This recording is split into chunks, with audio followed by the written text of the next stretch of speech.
So last week it was announced that Super Bowl halftime show performer would be Bad Bunny, and he decided to make this grand statement about what it means for not American culture, but his culture, his very separate foreign culture that he wants to impose on the Americans who will watch the programming. Here was his comment that he gave to Rolling Stone, which you probably already heard last week.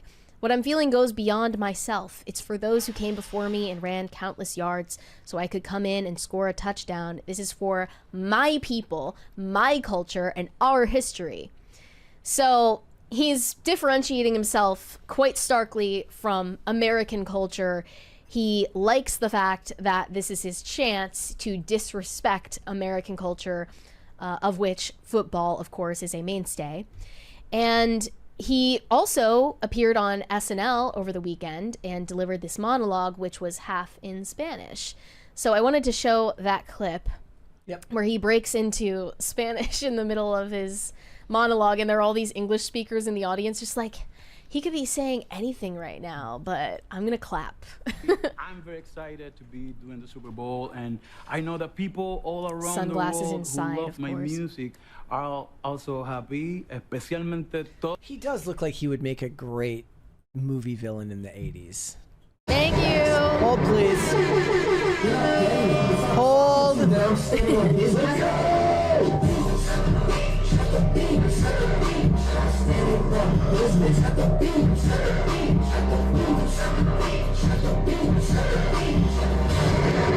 right, let's show the remainder of that. Here we go. Clip there. I'm just picturing the awfuls in the audience listening to him speak in Spanish, and they're like, he could be calling for genocide right now, and I still have to clap.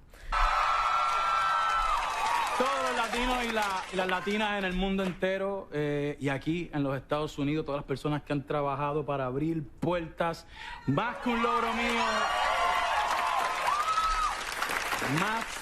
más que un logro mío, es un logro de todos, demostrando que nuestra huella y nuestra aportación en este país nadie nunca la podrá sacar ni borrar. And if you didn't understand what I just said, you have 4 months to learn. We have a great show for you tonight. Yeah, so he's telling all of the English-speaking American audience members that they have until the Super Bowl to become fluent in Spanish so they can understand him. Here's what he said in the Spanish part of his monologue. I'm very excited to be doing the Super Bowl, and I know that people all around the world who love my music are also happy, especially all the Latinos and Latinas across the world and here in the United States, all those who have worked to open doors. It's more than an achievement for myself. It's an achievement for all of us. It shows our footprint and our contribution to this country that no one will ever be able to take away or erase. So it's not the more individualist mentality that white Americans have. Like, white Americans believe in meritocracy and individualism. A lot of these ethnic subgroups, they do not. And he doesn't view himself as an individual. He views himself as a representative of Puerto Ricans. He's Puerto Rican. And one of the disingenuous responses to this monologue was saying, you know, if Americans don't want Spanish speakers in their country, they shouldn't have colonized Puerto Rico. As if that has anything to do with it. The reason why large numbers of people residing in this country don't speak English and sometimes exclusively speak Spanish is mass migration.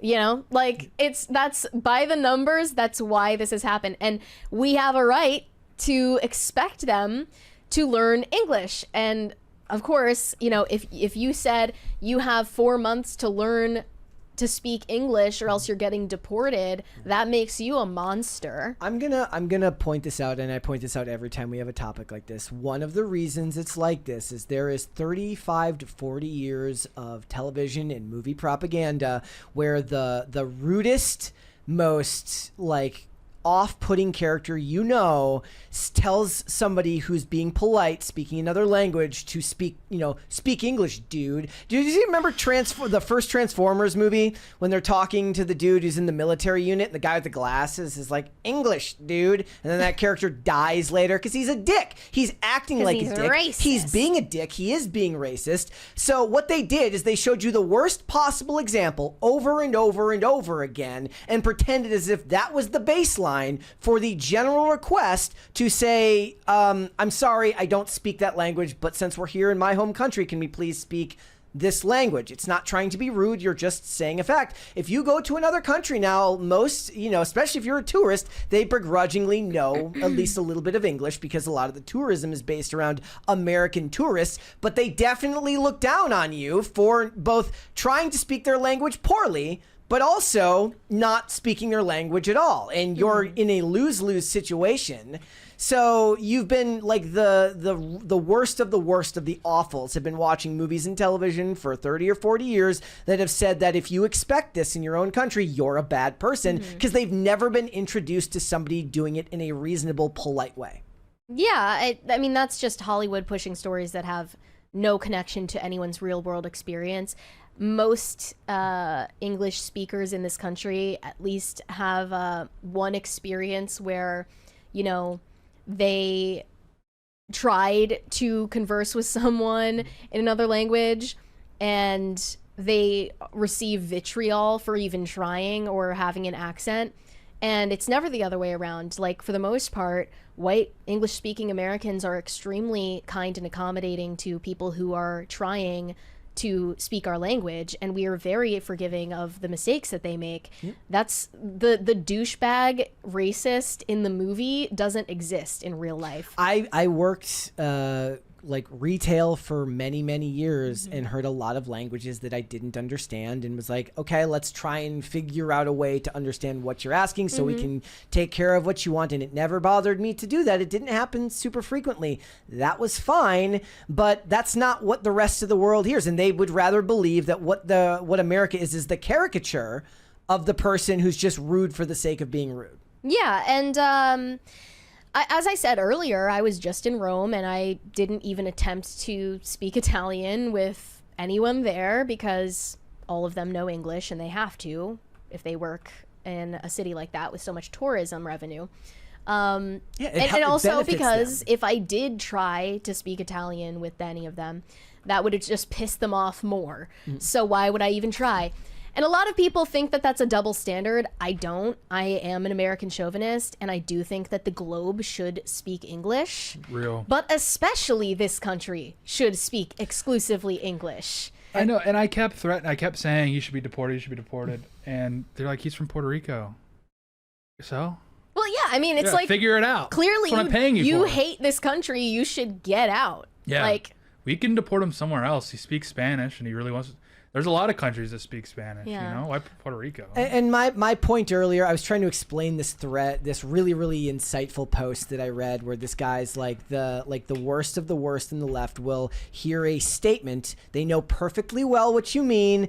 And they'll be like, huh, what? So if you go to China and you ask somebody in China, what is the official language of the United States of America? And didn't Trump just actually make English the official language some this year? order, but the point is, that didn't need to happen. Okay, that needed to happen because of government documents. But if you ask somebody in China what we speak in America, they would say English. But if you ask a liberal, they'll be like, well, actually, because of the Spanish-American War. And they'll give you a bunch of examples where that's not what happens. They're being intentionally dense. And then the first comment in this post, this really, really well-worded post that explains perfectly the mindset, says, well, Bad Bunny's from Puerto Rico, which is technically an American, technically in America. Therefore, and the guy's like, you just literally did the thing that I perfectly explained in this thread. You know what I'm talking about. I know that you know what I'm talking about. You're being dense because your reality requires you to form a facade of fake half-truths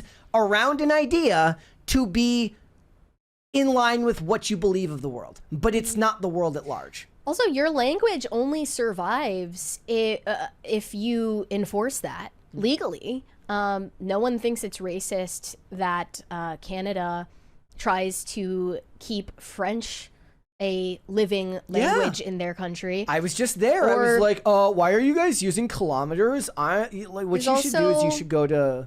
There's purely Gaelic-speaking territories in Ireland as well, and they have to enforce that legally. There's no signage in English there, and they have to enforce that if they want their language to not go extinct. So we also have just as much of a right to keep English in use and alive and the dominant language in this country. America is the only country that's incentivized to welcome their own demise as a virtue.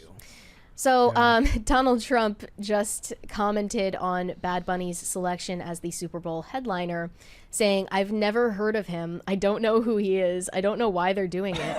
It's crazy." And then they blame it on some promoter they hired to pick up entertainment. Is he talking about Jay-Z? I think it's absolutely ridiculous. That's such awesome. a flex. If he's like, yeah, some music promoter. Yeah, just some guy. I love that. It's like talking about Oppenheimer and being like, just some scientist guy.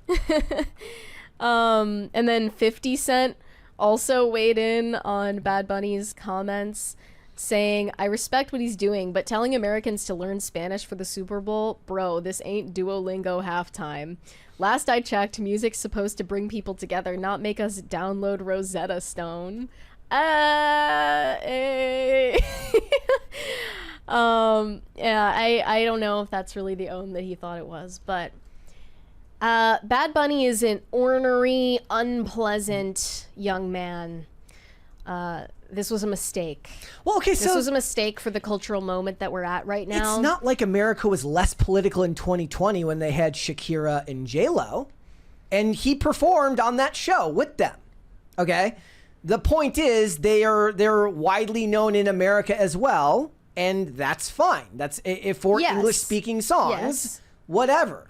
Like, all of this is just, it was very much a decision that they made because of the current state of things. And his statement was uniquely antagonistic towards people who want to,